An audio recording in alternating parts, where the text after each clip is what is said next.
আসসালামু আলাইকুম। আজকে কথা বলবো প্রোটিয়াস সিমুলেশন সফটওয়্যারে কিভাবে বিভিন্ন লাইব্রেরি অ্যাড করা হয়।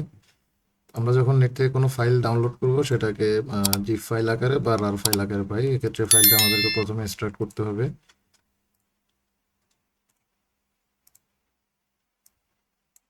তো আমি কিছু লাইব্রেরি ফাইল দিয়ে দেবো ডিসক্রিপশন লিঙ্কে, আপনারা এখান থেকে ডাউনলোড করে নিতে পারেন। এখানে মোটামুটি অনেকগুলা লাইব্রেরি রয়েছে, বেশ কিছু সেন্সর লাইব্রেরি রয়েছে এবং আরডিনো উনো লাইব্রেরি রয়েছে। তো আমি আরডিনো উনোর যে ফোল্ডারটা রয়েছে এখানে দুটি ফাইল রয়েছে, আইডিএক্স এবং এলআইবি ফাইল। তো এই দুটি ফাইলকে আমরা প্রথমে কপি করব।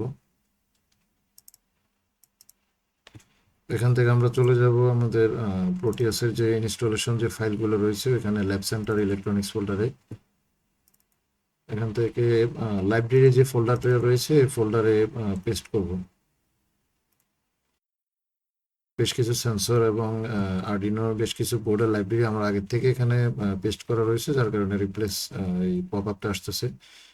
জাস্ট এতটুকুই কাজ। এরপরে ওপেন করব প্রোটিয়াস সিমুলেশন সফটওয়্যার।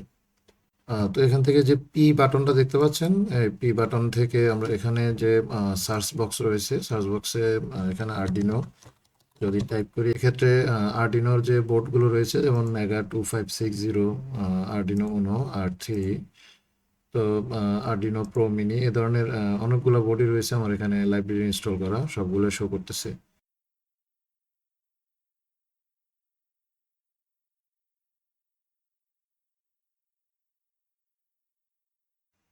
তো আপনাদের সুবিধার্থে আমি কিছু লাইব্রেরি ফাইল ডিসক্রিপশন লিঙ্কে দিয়ে রাখবো, আপনারা এখান থেকে ডাউনলোড করে নেবেন। তো আশা করছি বুঝতে পেরেছেন কিভাবে প্রোটিয়াস সিমুলেশন সফটওয়্যারে লাইব্রেরি ফাইল অ্যাড করতে হয়। তো ভিডিওটি ভালো লাগলে লাইক এবং কমেন্ট করবেন, আর আমার চ্যানেলটি সাবস্ক্রাইব করতে বলবেন না। ভালো থাকবেন সবাই, আল্লাহ হাফেজ।